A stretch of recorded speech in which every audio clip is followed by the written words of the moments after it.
जनमत की पुकार में आपका स्वागत है। पुरानी गाड़ियों को हटाने का तुगलकी फरमान वापस पर सौरभ भारद्वाज का तंज। आम आदमी पार्टी ने दिल्ली में 10 और 15 साल पुरानी गाड़ियों को सड़कों से हटाने का भारतीय जनता पार्टी सरकार से तुगलकी फरमान को वापस लिए जाने पर दिल्ली की जनता को बधाई दी है। आपके दिल्ली प्रदेश अध्यक्ष सौरभ भारद्वाज ने इसे जनता की एकजुटता और आवाज की जीत बताया।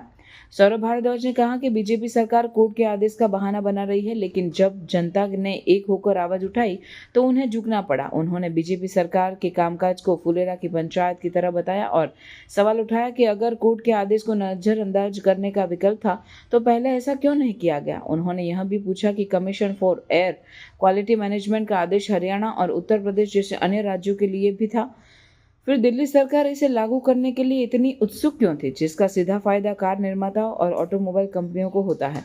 सौरभ भारद्वाज ने कई गंभीर आरोप लगाए हैं, सुनिए। नमस्कार, आज मैं दिल्ली के तमाम लोगों को बहुत बधाई दूंगा कि भारतीय जनता पार्टी की दिल्ली की सरकार के एक तुगलकी फरमान के खिलाफ लोगों ने जो आवाज़ उठाई, सोशल मीडिया पे उठाई, एक्स पे उठाई, फेसबुक पे उठाई, गली मोहल्लों में उठाई, उस आवाज के कारण भारतीय जनता पार्टी की सरकार को अपने तुगलकी फरमान को वापस लेना पड़ा। कुछ दिनों पहले भारतीय जनता पार्टी के मंत्री उछल उछल के लोगों को लगभग धमका रहे थे कि कोई भी गाड़ी डीजल की अगर 10 साल पुरानी हो और 15 साल पुरानी पेट्रोल की गाड़ी हो तो उसको दिल्ली में रहने नहीं देंगे, ये कर देंगे, वो कर देंगे, पेट्रोल पंप पे स्पेशल टीमें लगाई जाएंगी, कैमरा लगाए जाएंगे। और ये मामला करीब 61 लाख गाड़ियों का था, 61 लाख परिवार, जिसमें 18 लाख कार थी और करीब 41 लाख के करीब बाइक्स बताई जा रही हैं। 60 लाख के लगभग परिवार दहशत में थे 2 दिन से कि भाई अगर आप हमारी गाड़ी जब्त कर लोगे तो नई गाड़ी कैसे खरीदेंगे। हर एक की गुंजाइश नहीं है नई गाड़ी खरीदने की। कई तो रिटायर्ड दंपत्ति हैं, रिटायरमेंट के बाद एक गाड़ी है, आसपास की मार्केट तक जाते हैं, महीने में जो है 20-25 किलोमीटर गाड़ी चलती है कभी कभी। अब गाड़ी आप जब्त कर लोगे तो नई गाड़ी कैसे खरीदेंगे। और ये साफ दिख रहा था कि इस तुगलकी फैसले का फायदा सिर्फ और सिर्फ बड़े बड़े धन्ना सेठों को होने वाला था। उनको, जो कार मैन्युफैक्चरर्स हैं, ऑटोमोबाइल कंपनीज हैं, उनकी कारें और बाइक खूब बिकनी थी। 61 लाख वाहन बिकने थे और ओला उबर की चांदी होनी थी, क्योंकि कुछ ही दिनों पहले केंद्र सरकार ने कह दिया कि ओला उबर अब दुगने दाम तक जो है बढ़ा के अपने बेचारे कस्टमर को चूस सकते हैं। तो हर तरह से मिडिल क्लास का गला घोटने का एक प्लान तैयार था, जिसमें बड़े बड़े उद्योगपतियों को फायदा और मिडिल क्लास की और बेचारे लोअर मिडिल क्लास की ऐसी की तैसी होने वाली थी।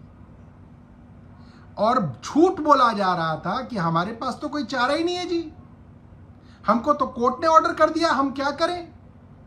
मगर जनता की आवाज की वजह से, जनता ने एक साथ आवाज उठाई, इसकी वजह से आज इस सरकार को अपना फैसला वापस लेना पड़ा है। मैं सारी लोगों को दिल्ली के बहुत बधाई दूंगा जिनके प्रेशर की वजह से इस सरकार को झुकना पड़ा है और अब इन्होंने इस फैसले को वापस ले लिया। अब मैं पूछना चाहता हूं, अब कोर्ट का फैसला नहीं है, अब क्या हुआ, अब कोई दिक्कत नहीं है। दोस्तों, मैं आप लोगों को बताना चाहता हूं, कोर्ट के फैसले को सिर्फ बहाना बनाया जाता है। सरकार को जो करना होता है वो सरकार करती है।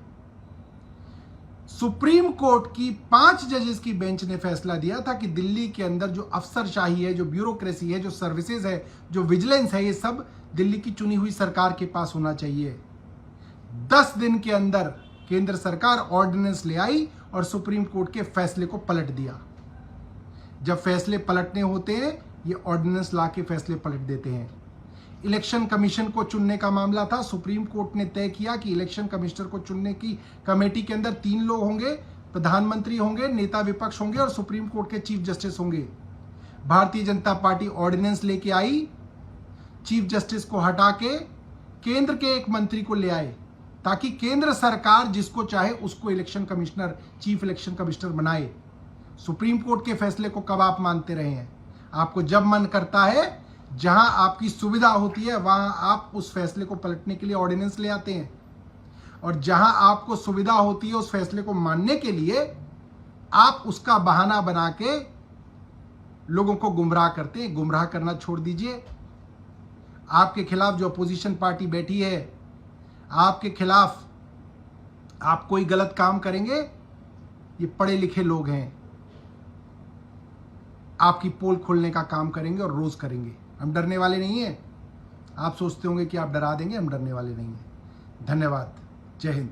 अगर आपने हमारा अभी तक चैनल सब्सक्राइब नहीं किया है तो कृपया चैनल सब्सक्राइब कर लें, लाइक करें, शेयर करें, कमेंट करें। तो मिलते हैं फिर किसी और खबरों के साथ। नमस्कार।